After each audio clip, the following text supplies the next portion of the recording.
quero falar com vocês sobre ser uma igreja cheia do Espírito.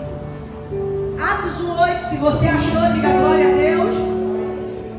E a palavra de Deus aqui nos diz o seguinte: mas recebereis o poder do Espírito Santo, que há de vir sobre vós, e ser-me-eis testemunhas, tanto em Jerusalém, como em toda a Judéia e Samaria, e até os confins da terra. Vamos celebrar o Senhor com as suas palmas. Irmãos, o que faz uma igreja ser cheia do poder de Deus, ser cheia da unção, ser cheia do Espírito, não são as estratégias de crescimento que essa igreja possui, não é a quantidade de membros que essa igreja tem, não é o espaço físico, a estrutura que ela conseguiu montar para cultuar a Deus. O que faz uma igreja ser cheia do Espírito é a presença de Deus, é a atuação do Espírito todos os dias no meio da igreja. E quando a gente olha para a igreja de Atos, a gente percebe exatamente isso. A igreja estava iniciando. Jesus havia subido aos céus, tinha deixado algumas ordens para os discípulos, e os primeiros cristãos estavam ali, alguns deles esperando a promessa do Espírito de Deus, que havia sido feito por Jesus, que ele disse que o Espírito desceria. Mas é uma igreja que no seu decorrer, a gente percebe que era uma igreja cheia do poder de Deus, cheia do poder do Espírito Santo. É uma igreja que, se nós olharmos para ela e imitarmos ela, nós vamos estar agradando o coração de Deus. Quando olhamos para a igreja de Atos, a gente percebe que ela é uma igreja ousada. Jesus estava falando com os discípulos e ele disse: olha, vocês vão esperar em Jerusalém. A promessa do Espírito é essa: fiquem em Jerusalém, não saia daí. Fiquem aí até que do alto vocês sejam revestidos com esse poder. E esse poder, ele vai descer sobre vós e vocês vão testemunhar. Ou seja, era uma igreja que antes de ser revestida do poder de Deus, antes da promessa se cumprir sobre ela, era uma igreja que estava com medo, porque quando a gente olha lá em João capítulo 20, versículo 19, quando Jesus morreu, os discípulos se esconderam. Eles estavam com medo. Imagina, o seu grande mestre, o ícone da vida cristã, que foi Jesus, havia morrido. Então eles ficaram com medo de perseguição, com medo de acontecer com eles o que aconteceu com Jesus, e até pior. Então quando Jesus morre, que ressuscita, Jesus vai em uma casa, eles estavam de portas fechadas, morrendo de medo, com medo da perseguição, com medo de sofrer. E esses homens e mulheres que estavam com medo lá, com portas fechadas, aqui em Atos, quando o Espírito Santo desce sobre eles, eles ficam com tanta coragem, com tanta ousadia, que eles pregam para todo mundo no meio da rua, que eles vão falando de Jesus de uma maneira destemida. Você percebe que houve uma mudança de atitude. Uma hora eles estavam de portas fechadas com medo, outra hora eles estavam no meio da rua, no meio das praças, pregando para mais de 3.000 pessoas. O que foi que aconteceu entre uma situação e outra? O que foi que aconteceu entre Atos, entre João 20, 19 a 3? O que foi que aconteceu nesse interstício? Qual era a diferença? Por que eles não estavam mais apavorados, amedrontados, desencorajados? Porque o Espírito Santo havia descido sobre eles. Porque a unção do Espírito veio e encheu eles de coragem, de ousadia. E essa coragem que eles tinham agora levava eles a pregar a palavra, não ter medo de morrer, não ter medo de desafio, não ter medo de nada. Levava eles a testemunhar Cristo, levava eles a ser agentes de milagres e também viverem milagres. Então, o que o Espírito Santo de Deus faz na vida da sua igreja, quando a igreja está cheia, é que ele enche a igreja de ousadia. A igreja não pode ser covarde, medrosa, ficar achando que não deve pregar a palavra lá fora, porque o ímpio não gosta, porque o descrente vai achar ruim. Nós fomos cheios de Deus para falar de Jesus para aqueles que ainda não conhecem. Não podemos temer, devemos abrir a boca e falar das obras maravilhosas de Jesus Cristo. E falar do amor de Deus para aqueles que precisam. Como é que uma igreja se diz cheia do Espírito, só porque os membros da sua igreja está todo mundo bonitinho, bem vestido, só porque a igreja tem um lindo louvor, mas não tem coragem de sair e falar de Jesus com ousadia?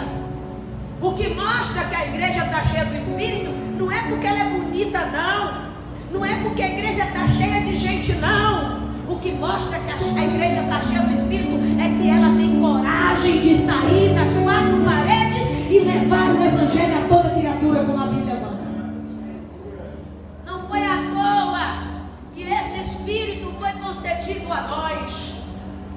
Quando Jesus chama eles para o Monte das Oliveiras, Jesus estava subindo aos céus e deu a última ordem: vocês vão ficar em Jerusalém, até que do alto vocês sejam revestidos de poder.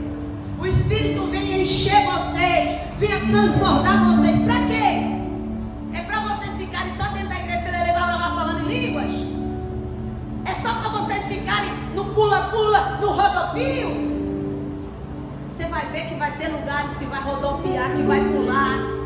E aí a pessoa olha e diz: eita, que aí está cheio do poder de Deus mesmo. Mas se rodopia, se pula, e se não vai lá com ousadia falar do amor de Deus, isso não é poder de Deus.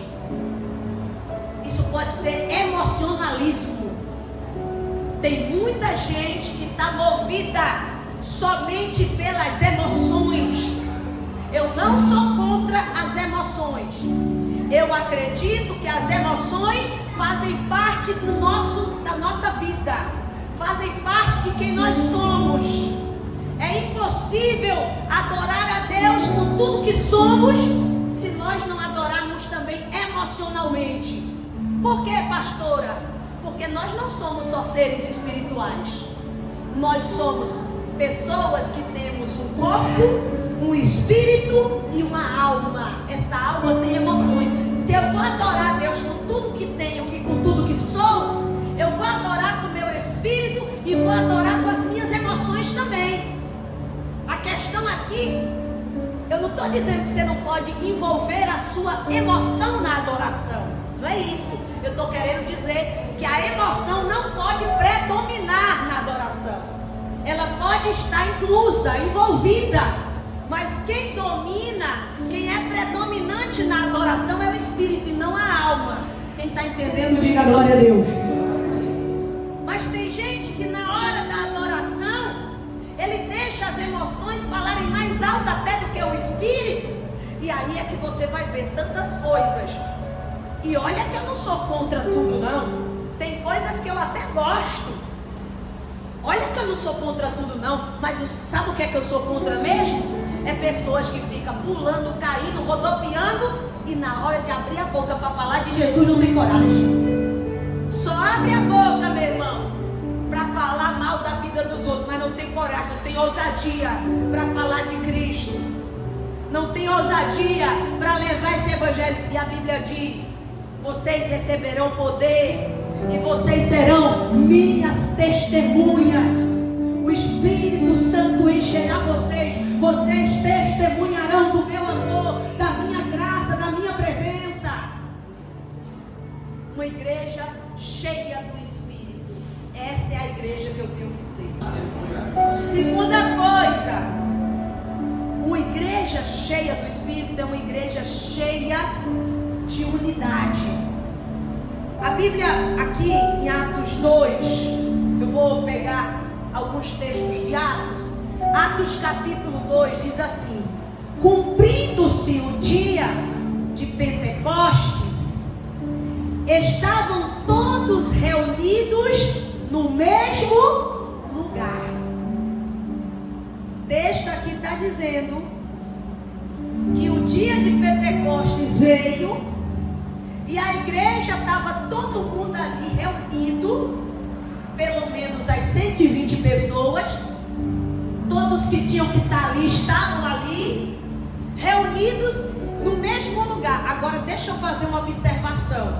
Ali não era só união. União é diferente de unidade. União é um ajuntamento de pessoas. Por exemplo, dentro de uma casa pode ter um grupo de pessoas unidos ali, mas não estar em unidade, porque a união é a junção de pessoas e a unidade é o propósito das pessoas caminhando junto. Ou seja, nós podemos viver em união, podemos e devemos, mas a gente precisa escalar, não só viver em união. União é o primeiro degrau. União é a gente dando paz do Senhor um ao outro. União é a gente falando um com o outro quando estiver na rua, sem ficar fazendo cara feia para ninguém. Isso é união. Mas Deus nos chama para viver não só em união, em unidade. Unidade é o segundo degrau, porque união é todo mundo está ali junto. Unidade é o coração. Eu estou movido no mesmo coração, no mesmo propósito. Ali estava todo mundo junto, eles estavam unidos, mas eles também estavam em unidade, porque eles estavam reunidos esperando algo, esperando a descida do Espírito Santo. Você entende isso? Eles estavam com o mesmo propósito, com o mesmo coração. É possível você não estar em um culto aqui na igreja? Pastora, eu trabalhei, não tive como estar no culto, mas você ter unidade com a gente, porque você está no mesmo propósito, na mesma fé, no mesmo objetivo, na mesma visão. É assim que a igreja precisa aprender a viver, na mesma visão. Todo mundo caminhando num objetivo só, todo mundo tendo o mesmo coração. Você pode ter até um pensamento diferente, você pode até, meu irmão, ter um raciocínio lógico diferente, porque ninguém pensa igual a ninguém, mas a visão espiritual, o propósito tem que ser o mesmo. Quem está entendendo aí, diga glória a Deus. Qual é o nosso propósito aqui? Esse ano nós temos um tema na igreja. Quem lembra do tema? Eu quero ver agora.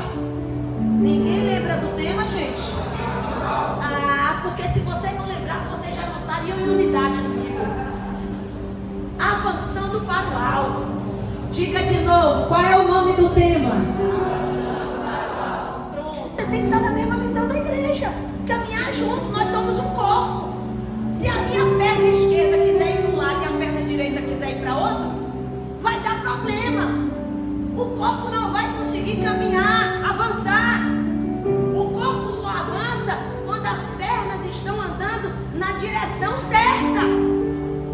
O corpo só avança quando todo o corpo está envolvido, sincronizado no objetivo de avançar. Não é que todo o corpo tem que fazer o mesmo movimento. Quando você anda, os braços fazem um movimento e as pernas outro. Porém, eles estão todos cooperando uns com os outros para que o corpo avance, para que o corpo vá para frente, para o corpo seguir adiante. Eu não estou dizendo que você tem que fazer a mesma coisa que todo mundo faz, mas o propósito tem que ser o mesmo. É no mesmo sentido, no mesmo coração, na mesma direção, na mesma fé. A gente lança, como vai lançar, um propósito de jejum coletivo. Eu não vou jejuar. Você não está no mesmo propósito da igreja, você não está na unidade. Porque a unidade tem que estar no mesmo coração, na mesma visão. Se a minha igreja jejua, eu vou jejuar. Se a minha igreja ora, eu vou orar. Se a minha igreja evangeliza, eu vou junto evangelizar. Se a minha igreja faz um evento, eu vou apoiar esse evento.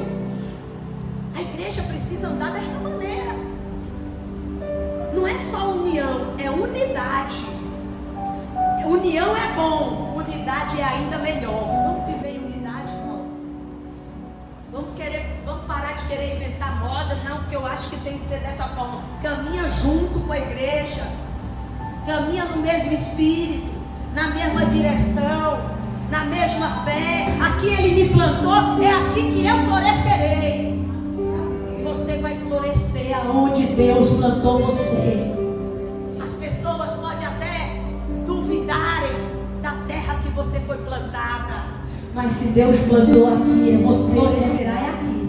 Amém, igreja? Deixe duvidarem.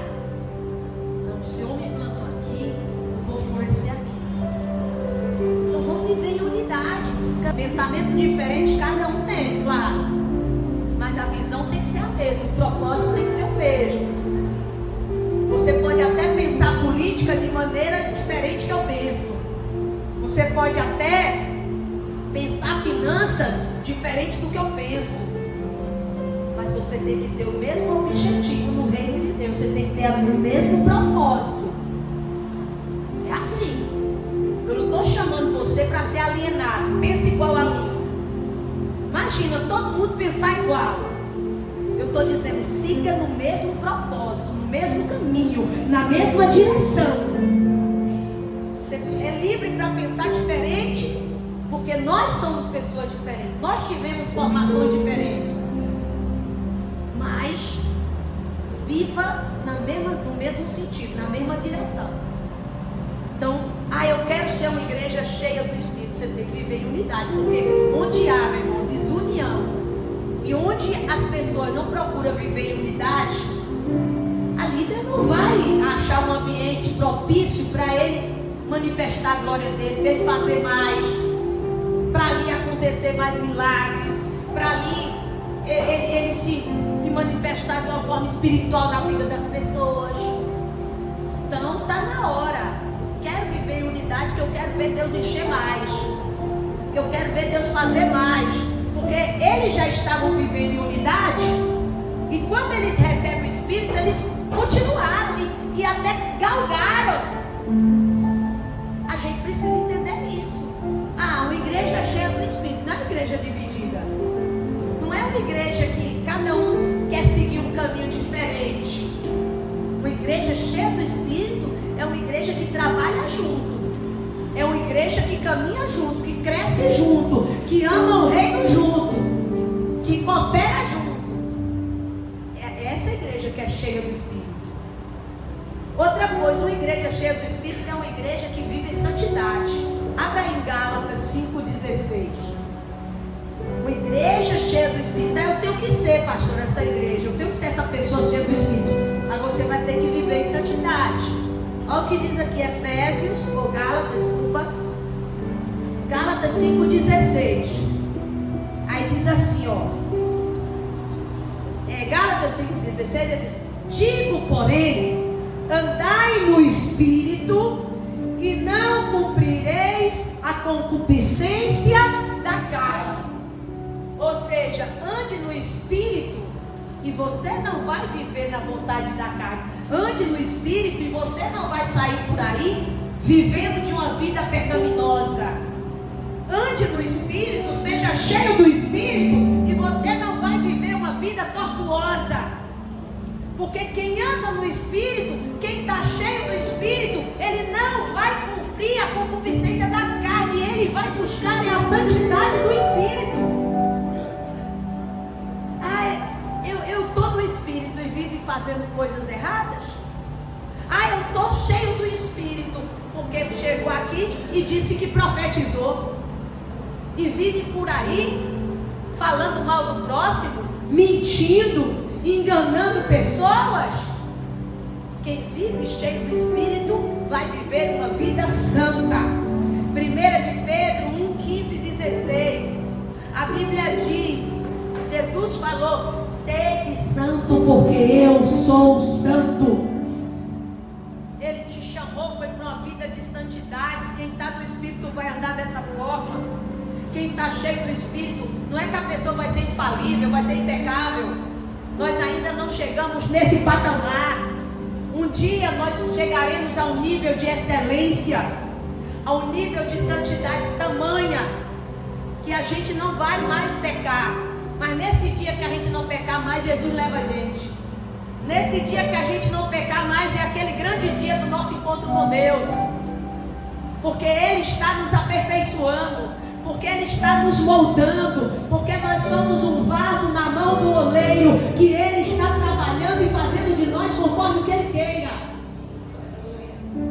Nós ainda não somos perfeitos, mas é diferente viver uma vida pecaminosa, uma vida tortuosa. Eu posso até falhar em alguns momentos, mas a minha vida, a regra não é viver no pecado. A regra é viver na santidade. O pecado é um acidente. É um acidente de percurso. Qual é a diferença do crente para o não crente? Porque o crente peca, o não crente também peca. A senhora acabou de dizer que a gente é crente, mas ainda peca. Qual é a diferença? Preste bem atenção na diferença. O crente, a regra de vida dele é viver em santidade. E em alguns momentos, por um acidente de percurso, ele peca. O não crente, ele vive uma vida de pecados e em alguns momentos, por um acidente de percurso, ele não peca. É ao contrário, você entendeu aí? Eu vou ter que repetir, porque tem gente que não entendeu. O crente, ele vive uma vida santa. E em algum momento acontece um acidente de percurso e ele acaba pecando. E o não crente não, ele vive uma vida pecaminosa, errada, torta. Em alguns momentos ele acaba não pecando, ele acaba acertando. A diferença é essa. Então eu não posso viver uma vida tortuosa porque eu sou de Deus, porque eu estou na palavra, porque eu sou uma igreja de Deus, sou cheia do Espírito. E quem está no Espírito não vai cumprir a concupiscência da carne, não vai deixar a vontade da carne predominar, porque a vontade da carne quer aquilo que é pecado, que é aquilo que desagrada a Deus e agrada a carne. Então, eu sou cheio de Deus, eu sou cheio do Espírito. Nem venha me dizer que a pessoa é cheia do Espírito, que ela levantou e falou alguma coisa. Nem venha me dizer que a pessoa é cheia do Espírito porque ela rodopiou e falou uma profecia para você. Eu quero ver uma pessoa cheia do Espírito, é aquela pessoa que leva a sério a palavra de Deus e que se afasta do pecado todos os dias. É assim que a gente tem que viver. Essa é a verdade. Não é ficar procurando, não é ficar, porque eu sou cheio do Espírito, aí pula, aí roda, aí fica no ouvido dos outros profetizando coisas. O tempo todo a vida da pessoa é só profetizar, só profetizar, só profetizar. Pelo amor de Deus, a maior palavra, a maior profecia é a palavra de Deus. Eu acredito na profecia, nas revelações, não todas, mas eu acredito que a maior revelação é a palavra. E hoje as pessoas querem ficar nos ouvidos dos outros, só profetizando o tempo inteiro. A gente tem que ter um raciocínio crítico. Mas é profeta que não se cumpre nada? O povo fica atrás dessas coisas? Não, meu irmão. Pode dizer 10 profecias, 20. Não vai me convencer a nada. É cheio de Deus. Mas se viver uma vida na palavra, uma vida santa, aí eu vou dizer, aí é um homem cheio do Espírito. Aí é uma mulher cheia do Espírito. Vocês estão entendendo? Se está, diga glória a Deus. Como igreja, devemos ser cheios do Espírito. Mas ser cheio do Espírito não é sinônimo de ficar revelando para os outros, ou caindo no poder, ou profetizando para lá e para cá. Ser cheio do Espírito é testemunhar Cristo, é viver uma vida santa, uma vida reta, uma vida no mesmo propósito, alinhado com Deus, seguindo junto com o corpo de Cristo até a vida dele. Isso é ser verdadeiramente cheio do Espírito. Que nós possamos ter esse entendimento, parar dessas loucuras e viver a realidade da palavra. Eu quero ser cheio do Espírito dessa forma. Não precisa você inventar algo para que os outros achem que você seja cheio.